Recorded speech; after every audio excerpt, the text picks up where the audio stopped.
अब ये विचित्र जमात शंकर जी की विलक्षण बारात आई हिमांचल राज्य की नगरी में। अब राजा की बेटी का विवाह, चारों तरफ मंगलमय उत्सव, स्वागत समिति बनाई गई थी।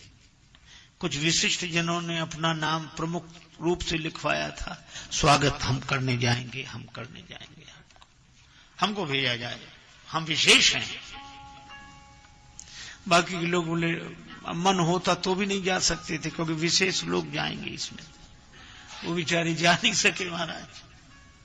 अब शंकर जी की बारात आई तो जो बड़े बड़े लोग थे सवारियां लेकर आए स्वागत करने के लिए, और छोटे छोटे बालक आए तमाशा देखने के लिए। बच्चों को तो यही चाव होता है कि बारात कैसी, दूल्हा कैसा, कितने घोड़े, कितने हाथी, तमाशा क्या क्या। वो आए बेचारे तमाशा देखने, और जो उन्होंने भगवान विष्णु को देखा, देवताओं को देखा, तो उन्हीं की तरफ देखने लगे। अब बच्चे इशारा करने लगे भगवान विष्णु की तरफ कि ये दूल्हा होगा, और देवताओं की तरफ भी थोड़े से बाराती आए हैं, ये इतने यही है बस। पर भगवान विष्णु तो बड़े विनोदी, मुस्कुराकर बोले इनमें ना कोई दूल्हा है ना कोई बाराती। फिर आप लोग कौन? बोले हम भी तुम्हारी तरह बारात देखने आए हैं। अब तो स्वागत करने वाले पूछे तो और बाराती, तो इशारा कर दिया बालकों को, उनको जिधर शंकर जी की जमात थी कि बारात दूल्हा तो उधर है, देखो। अब स्वागत के लिए उत्सुक लोगों ने कहा किधर है, अभी देखते। और जो उधर देखा, हे भगवान किसकी हिम्मत जो कहे पधारिए आपका स्वागत है। कौन माला पहनाए, कौन तिलक लगाए, कौन हाथ जोड़ के कविता सुनाए, क्या आज हमारे भाग्य खुल गए, जो मेहमान आए हैं द्वार पर पधारे हैं, और आपके रूप में तो भगवान आ गए। कौन कहे? वहां भगवान कहां पधारो हमारे देश, कैसे कहें। हे प्रभु, उन लोगों की तो कहे कौन, सवारियां भाग गई, हाथी घोड़े प्राण बचा के भाग रहे हैं। बिडरी चले वाहन सब भागे, सब भाग गए।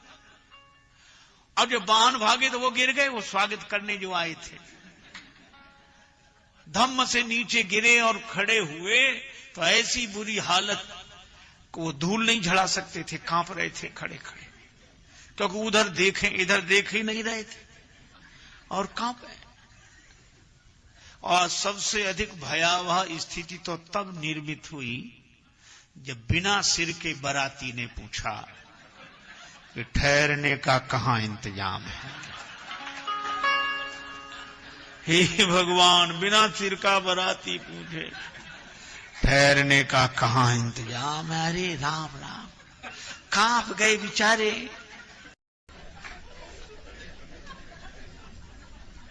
सोचो, बिना सिर का बाराती पूछे ठहरने का कहां इंतजाम है, कांप गए बेचारे। चाहे जहां ठहर जाओ, आपको कौन ठहरा सकता है।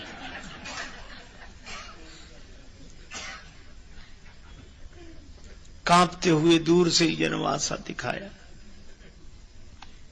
बालक प्राण बचा के भागे, भागे आगे, देखें पीछे, गिरे। माता पिता पूछते हैं अरे ये भागते डरते क्यों आए? बालक भाग रहे थे। अरे बाप रे बाप, विकट विकट भूत प्रेत, विकट विकट सांप। अरे बाप रे बाप, विकट विकट भूत प्रेत, विकट विकट सांप। अरे बाप रे, कोई करे भय से विलाप और प्रलाप, कोई करे भय से विलाप और प्रलाप। कोई करे आँख मूंदी राम नाम जाप। अरे बाप रे बाप, विकट विकट भूत प्रेत, विकट विकट सांप। अरे बाप रे बाप, विकट विकट भूत प्रेत विकट विकट सांप अरे बाप रे वहा।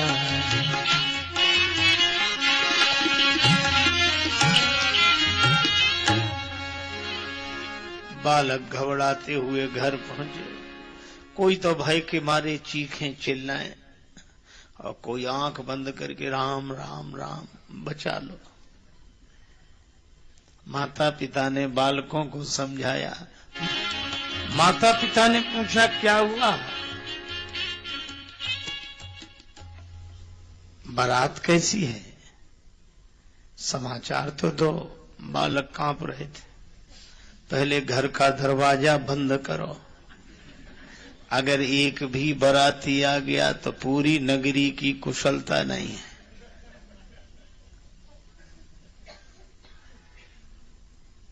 तो बारात कैसी है? बालक बोले बारात कैसी है ये तो हम नहीं बता सकते, पर इस बारात दर्शन की महिमा बता सकते। जो इस बारात को देखकर जीवित रह जाए समझ लो उसके कोई पुराने पुण्य हैं, नहीं तो इस बारात को देखकर कोई जीवित नहीं रहेगा। माता पिता ने समझाया डरो मत, जाओ खेलो। बालक बोले खेलो, जब तक बारात इस नगरी में रहेगी हम तो कभी घर के बाहर ही नहीं निकलेंगे। माता पिता ने समझाया। बालक घर में। अब उनकी दशा सुनो जो बारात को ठहरा करके आए। जनवासे में ठहरा दिया, लौट कर आए तो कन्या पक्ष के लोगों में स्वाभाविक उत्साह तो ये पूछ ही रहे थे क्यों बारात आ गई, उनको ठहरा दिया। अब वो कुछ बोले ही नहीं। हम आपसे ही पूछ रहे हैं बारात को ठहरा दिया है? हमसे? हाँ हाँ, ये तो ठहर गए। ठहर गए मतलब ठहरा दिया ना, अपने से ठहर गए। तब उनके लिए कुछ चाय और सामान लेकर जाओ। अब किसी और को भेज दो। हाँ, तो तुम क्यों नहीं जाते? जो जाएगा सो पता लग जाएगा। जो एक बार जाए दोबारा जाने को तैयार ना हो, वो बेचारे भोजन सामग्री लेकर गए। अब गए तो वहां कोई दिखे ही नहीं। आवाज सुनाई पड़े लाओ लाओ लाओ लाओ। ये बेचारे बड़े हैरान के हैं। कहा जो देखा ऐसे दृष्टि की आकाश में उड़ रहे लाओ लाओ लाओ। बेचारे सामग्री रख के भागे।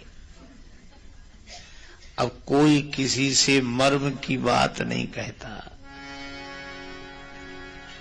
अब शाम को माता मैना ने मंगलमयी आरती सजाई। माता मैना ने बड़ी सुंदर आरती सजाई। सखियां मंगलमय गीत गा रही हैं। द्वार पर आई परिछन चली हरही हरसानी। वे भगवान शिव का परीक्षण करने आई हैं। सभी आनंदित हैं।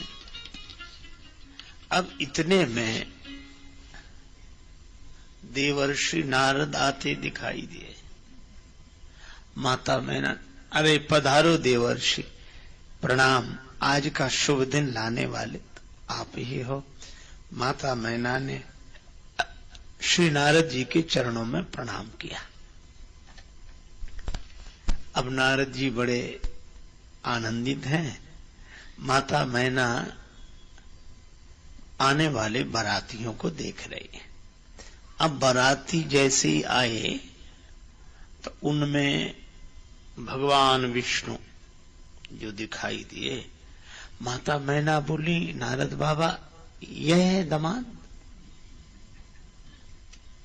नारद जी ने कहा कि माता बहुत हल्की बात करती हो, ये तो जो आपके दामाद हैं उनके मिलने जुलने वाले मित्र हैं।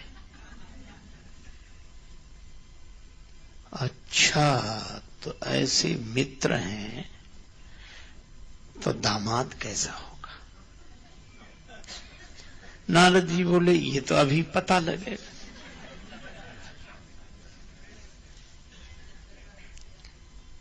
थोड़ी देर में देवराज इंद्र, ये अरे माता हल्की बात करती हो, ये जो आपके दामाद हैं उनके पानी वानी का इंतजाम करने वाले हैं।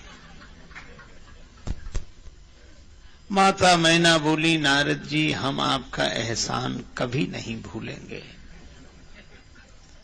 नारद जी ने कहा कि माता यह तो बाद में भी कहती रहो, तब ना लोग भूल जाते हैं। नहीं, हम तो कभी नहीं भूलेंगे। अच्छा ठीक है। अब शंकर जी ही आने वाले थे। नारद जी ने सोचा अब यहां खड़ा रहना ठीक नहीं है। नारद जी ने कहा कि माता आप तो जानती ही हैं कि हमें सभी जानते हैं, तो मेरा सबसे मिलना जुलना हो जाए, आज्ञा हो तो मैं जाऊं? हाँ हाँ जाओ। नारद जी नारायण नारायण करते निकल आए।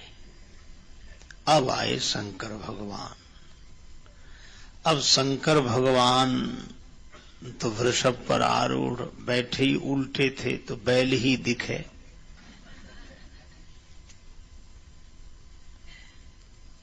मुनियों ने कहा आप नंदी जी का पूजन कीजिए। नंदी जी का पूजन हुआ। अब दूल्हा, अब जिसकी दृष्टि वाहन पर हो उसे शिव कैसे दिखे? देह पर दृष्टि होगी तो देव दर्शन कैसे होगा? तो देह को घुमाओ, नंदी को घुमाओ, वाहन को उल्टा किया गया, तब दूल्हा सीधे हुए। अच्छा, जैसे ही नंदी जी का पूजन हुआ तो भगवान शंकर बड़े प्रसन्न हुए कि चलो हमारा जो होगा सो होगा, नंदी जी की पूजा तो हो गई।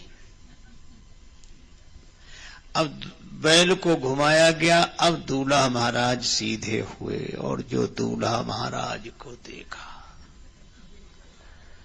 हे भगवान कौन आरती उतारे? मुंह से चीख निकल गई, आरती की थाली गिर गई, जल से भरा कलश गिर गया और माताओं ने घर का दरवाजा बंद कर लिया। और शंकर भगवान उसी तरह शांत प्रसन्न। अब रुद्र गणों को हंसी भी लगे और दुख भी हो। कुछ बोले बाबा चलो अब चलें। शंकर जी ने कहा कहां? घर चलो। और कहां चलने का विचार है? शिव जी ने कहा घर क्यों चलेंगे? इतना बड़ा अपमान हो गया ससुराल के द्वार पर आकर। वर को देखकर ससुराल वाले घर का दरवाजा बंद कर लें, ये अपमान नहीं है? हाँ अपमान तो है, तो चलो चलें। शिव जी बोले लेकिन हमें अपमान लगा नहीं। क्यों नहीं लगा? ये तो देश देश की रीत होती है, शायद यहां की ऐसी रीत होती हो कि दूल्हा महाराज को देखकर ससुराल वाले घर का दरवाजा बंद कर लें। ऐसी ही रीति होती हो शायद। ठीक है महाराज, लेकिन आपको देखकर आपकी सासू माता ने आरती की थाली गिरा दी, जल से भरा कलश गिरा दिया, यह अपमान नहीं है? शंकर भगवान बोले हमें अपमान नहीं लगा। क्यों? हमारी सास बड़ी समझदार है, उन्होंने हमारे सिर पर चमचम चमकते हुए चंद्रमा को देखा। ये चमचम चमकता हुआ चंद्रमा देखकर हमारी सासु माता ने आरती की थाली गिरा दी कि स्वयं चंद्रदेव जिसके सिर पर प्रकाश दे रहे हों उसे जरा सा आरती का दिया क्या दिखाना, इसलिए नीचे गिरा दिया। और ये जल से भरा कलश क्यों गिरा दिया? गंगा जी को दे। गंगा जी की धवल धारा देखी तो माता ने जल से भरा कलश गिरा दिया कि जिसके सिर पर स्वयं गंगा जी ही इतना वर्षण कर रही हो, उसे एक कलश जल का क्या प्रयोजन, इसलिए ये कलश गिरा दिया। अच्छा ठीक है महाराज, लेकिन एक बात समझ में नहीं आई। क्या? ये आपकी माता आपको देखकर डर क्यों गई?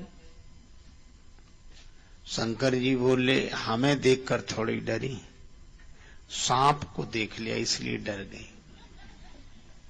और ये काल जिसे भी दिखाई देगा वो डरेगा, और काल के ऊपर ही महाकाल है।